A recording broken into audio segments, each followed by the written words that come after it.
চেষ্টা করছে।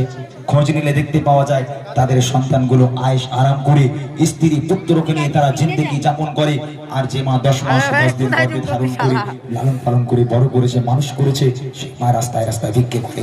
আল্লাহ পাক কোরআন শরীফের মধ্যে বলেন, বিসমিল্লাহির রহমানির রহিম, ওয়াকাদা রাব্বুকা আল্লা তা'বুদু ইল্লা ইয়্যাহু ওয়া বিল ওয়ালিদাইনি ইহসানা। আমি আল্লাহ আমার ইবাদত বান্দেগি করার পর বাপ মাকে ভক্তি করা, মহব্বত করা, সেই বাপ মাকে আজ আমরা অবহেলা করি। যারা বুড়িমা শুনবে, বুড়িমা শোনানোর আগে বুড়িমাতে বলেছিলাম মায়ের বুকের খাঁচায় লাথি মেরে সন্তান বাড়ি থেকে তাড়িয়ে দেয়। তবে ওই সন্তানকে যখন ওই মা জন্ম দিয়ে বড় করেছিল, কতটা কষ্ট করতে হয় একটা সন্তান মানুষ করার জন্য।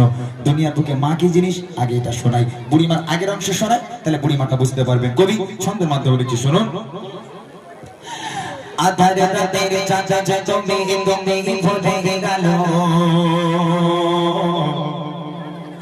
তোমায় যখন দেখে আমার মন হয়ে যায় ভালো।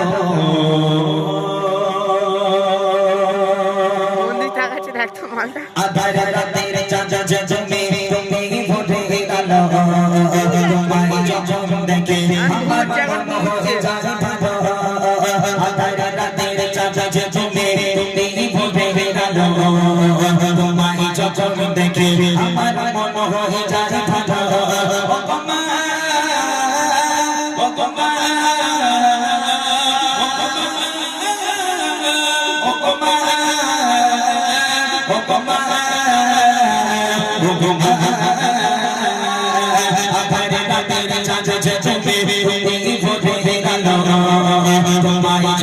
দেখে আমার মন হয়ে যায় ভালো।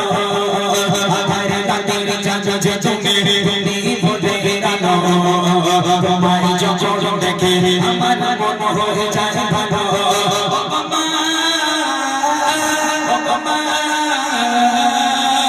তোমায় যখন দেখে আমার মন হয়ে যায় ভালো।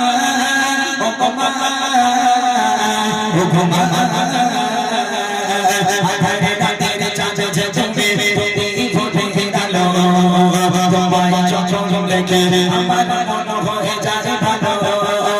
আধার রাতের চাচা তুমি ভুলে গেল, তোমায় যখন দেখে আমার মন হয়ে যায় ভালো। একটা মা যখন একটা বাচ্চাকে জন্ম দেয়, এখানে আজ অনেকগুলো মা বোন আপনারা বসে আছেন, মায়েরা বসে আছে। একটা মা যখন এই শীতের রাত্রের বেলা কত মা সন্তান জন্ম দিল। আচ্ছা, ওই সন্তান মায়ের কোলে পায়খানা করলো, পেশাব করলো, মা খেতে যাচ্ছে।